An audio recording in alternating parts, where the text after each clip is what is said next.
Você já se sentiu como se tudo ao seu redor estivesse desmoronando? Como se o mundo estivesse ruindo e não houvesse esperança de restauração? Foi exatamente assim que Israel deve ter se sentido na época de Ezequiel. Eles estavam no exílio, sua terra natal estava em ruínas e parecia que Deus os havia abandonado. Mas em meio ao juízo, Deus fala uma palavra de esperança, uma promessa de avivamento.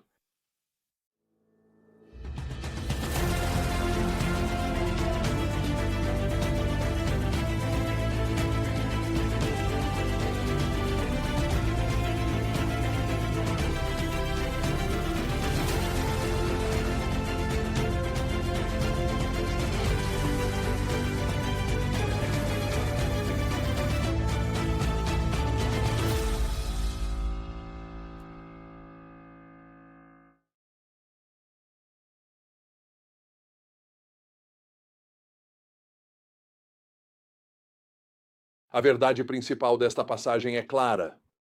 Deus não terminou com isso. Ezequiel 32, 33 e 34 pintam um quadro tanto de advertência quanto de esperança. Deus está chamando seu povo ao arrependimento, responsabilizando os líderes e prometendo um futuro em que ele mesmo pastoreará seu povo.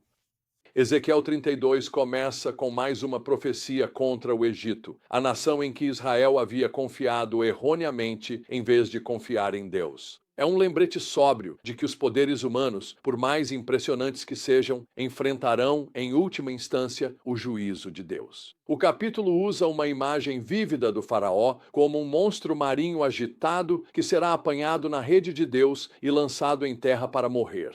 A mensagem é clara. O Egito, que se considerava invencível, se juntaria a outras nações caídas naquilo que é chamado de o Poço, o túmulo dos poderes esquecidos da história. Então, no capítulo 33, o foco muda drasticamente do juízo para a possibilidade de renovação. Deus esclarece o papel de Ezequiel como um sentinela responsável por alertar o povo sobre o perigo que se aproxima. Filho do homem, eu o coloquei como sentinela para o povo de Israel. Portanto, ouça a palavra que eu lhe digo e os alerte da minha parte. Ezequiel 33, versículo 7. Essa imagem do sentinela nos lembra que Deus sempre avisa antes de julgar, dando às pessoas a oportunidade de se arrependerem.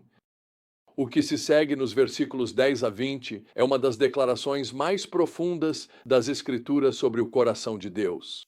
Os israelitas exilados se sentiam sem esperança, dizendo: nossas ofensas e pecados nos oprimem e estamos definhando por causa deles. Como então poderemos viver? Capítulo 33, versículo 10. Eles acreditavam que seu pecado os havia cortado permanentemente do favor de Deus, mas a resposta de Deus revela seu verdadeiro caráter. Tão certo como eu vivo, declara o Senhor soberano, não tenho prazer na morte do ímpio, mas sim em que ele se afaste do seu caminho e viva.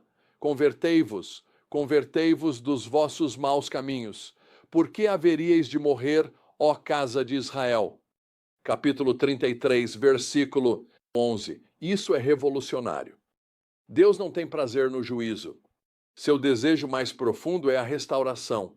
O caminho para a renovação está sempre aberto se houver arrependimento, independentemente das falhas do passado. O capítulo 34, então, identifica a causa raiz do colapso de Israel, a liderança fracassada. Deus condena os pastores de Israel, os reis, sacerdotes e oficiais que cuidam apenas de si mesmos enquanto negligenciam o rebanho. Capítulo 34, versículo 2. Esses líderes se entregaram aos próprios prazeres enquanto ignoravam os vulneráveis. Vocês não fortaleceram os fracos, nem curaram os doentes, nem enfaixaram os feridos. Não trouxeram de volta os que se desviaram, nem procuraram os perdidos. Vocês os governaram com dureza e brutalidade. Capítulo 34, versículo 4. As consequências foram devastadoras. Por isso, eles se dispersaram por não haver pastor, e, ao se dispersarem, tornaram-se alimento para os animais selvagens. Capítulo 34, versículo 5. Sem liderança, a nação caiu nas mãos das potências vizinhas. Então vem o ponto de virada nos versículos 11 a 16. Deus declara: Eu mesmo buscarei as minhas ovelhas e cuidarei delas. Ele não confiará mais seu povo a líderes humanos falhos. O pastor divino intervirá pessoalmente. Eu os resgatarei de todos os lugares para onde foram dispersos. Eu os trarei das nações. Eu os apacentarei nos montes de Israel. Eu os alimentarei em bons pastos. Eu mesmo cuidarei das minhas ovelhas e as farei repousar. Deus promete fazer exatamente aquilo que os pastores humanos falharam em fazer. Procurarei as perdidas e trarei de volta as desgarradas. Cuidarei das feridas e fortalecerei as fracas. Capítulo 34, versículo 16.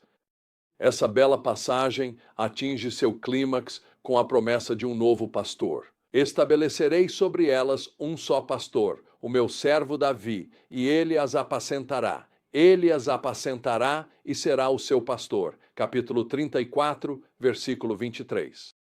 Isso aponta para a vinda de Jesus Cristo, o perfeito rei pastor da linhagem de Davi. O capítulo conclui com Deus prometendo uma aliança de paz. Capítulo 34, versículo 25, que trará segurança, provisão e o fim da vergonha. Seu propósito final é que eles saibam que eu, o Senhor, seu Deus, estou com eles e que eles, os israelitas, são o meu povo. Capítulo 34, versículo 30. Então, como podemos aplicar essas verdades hoje? Primeiro, devemos reconhecer que o coração de Deus está sempre inclinado à restauração, não à destruição. Quando falhamos, muitas vezes nos condenamos mais do que Deus o faz, mas sua mensagem permanece. Convertei-vos, convertei-vos, porque haveríeis de morrer. Em segundo lugar, devemos examinar nossa própria liderança, seja em nossas famílias, locais de trabalho, igrejas ou comunidades. Estamos pastoreando com o coração de Deus, cuidando dos vulneráveis e buscando os perdidos, ou estamos usando nossas posições principalmente para benefício próprio? Em terceiro lugar, devemos encontrar consolo em saber que, em última análise, nossa esperança não está na liderança humana, mas no próprio Deus. Quando os pastores humanos falham conosco, como inevitavelmente acontecerá, nosso pastor divino permanece fiel. Há alguns meses eu estava em uma reunião com estudantes universitários cristãos. Alguns deles tinham acabado de saber do fracasso moral de seu pastor, a quem admiravam profundamente. Eles estavam devastados. Outros falaram de relacionamentos rompidos com seus pais. Enquanto os ouvia, senti que Deus colocou uma mensagem em meu coração para eles. Deus quer ser o seu pastor. Ele quer ser o seu pai. Confie nele. Ele nunca falhará com você. A mensagem de Ezequiel 32 a 34 é atemporal. Nenhuma falha humana é definitiva. O desejo de Deus é sempre a restauração. Seu método é a intervenção direta. Sua promessa é um novo começo sob uma liderança perfeita. E seu propósito final é um relacionamento profundo para que o conheçamos como nosso Deus e nos reconheçamos como seu povo precioso.